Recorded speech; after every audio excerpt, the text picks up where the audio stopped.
अस्सलाम वालेकुम। मैं इस वक्त मौजूद हूँ रावलपिंडी रिंग रोड पे। ये मशीनरी मौजूद है। रोड के ऊपर आपको एसफॉल्ट हुआ हुआ नज़र आ रहा होगा। एसफॉल्ट की लेयर बन चुकी हुई है और इसके अलावा वो सामने आपको स्ट्रीट लाइट के पोल्स भी इंस्टॉल हुए हुए नज़र आ रहे होंगे। ये जो सामने पिलर्स बन रहे हैं ये रावलपिंडी रिंग रोड का पहला टोल प्लाजा है। बांट इंटरचेंज से जब आप रावलपिंडी रिंग रोड पे एंटर होंगे तो यहाँ पे आप टोल प्लाजा पे करेंगे और यहाँ से आगे आप रावलपिंडी रिंग रोड को एंजॉय कर सकेंगे। वो लोग जो पहले 1.5-2 घंटा मंदरा सोहावा गुजर खान से आते हुए 1.5-2 घंटा लगाते थे एयरपोर्ट जाने के लिए, अब वो यहाँ से 15 से 20 मिनट के अंदर एयरपोर्ट पहुंच जाया करेंगे रिंग रोड को यूज करते हुए। 6 lane road, non stop uninterruptable controlled access के साथ ये रोड आपको मिल रही है।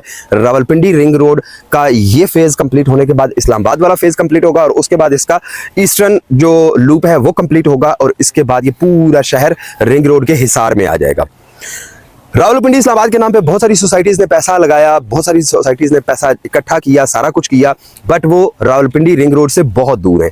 रावलपिंडी रिंग रोड के करीब इन्वेस्टमेंट करना चाहते हैं तो ऑन स्क्रीन नंबर पे मुझसे और मेरी टीम से रब्ता करें। RDA अप्रूव्ड प्रोजेक्ट्स में पैसा लगाएं। शुक्रिया।